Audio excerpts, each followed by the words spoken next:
Севима. Туку што беа дошле во деветкатницата, момичето беше на Орханови години. Имаше сини очи како небо.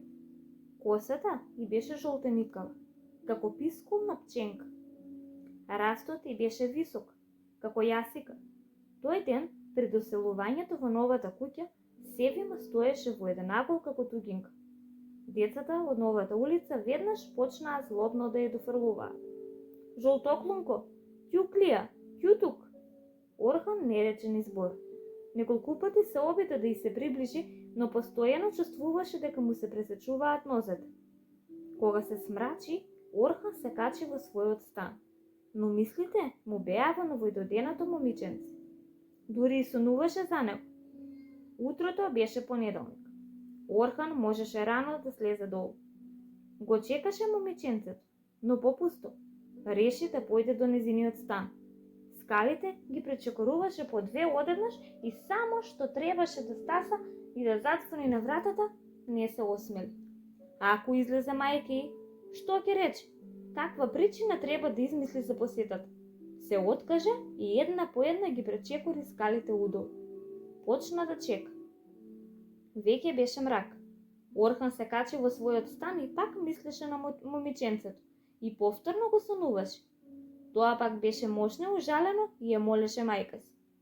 Овие деца се лоши, некои ми дофрлуваат зборови, а еден од нив, тоа беше Орхан, никако да ги оддели очите од мене. Зарем сум диво животно? Секој утро Орхан рано појде во училиштето. Кога влезе во училницата, се занесе во мислите. Зеде парче хартија и божем да пишува задача на хартијата, ги напиша следните зборови. Па, јас не сум од оние деца.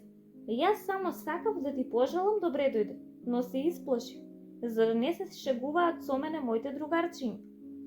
И уште не ја беше докрајчил мислата, на вратата во училницата се отвори и внатре влезе момиченцето од Орхановата деветакатница со мајка си. Учителот праша: кој ќе го прими гостинчето? Децата безглас некако чудно погледнаа во момиченцето. Орхан стана и рече: јас.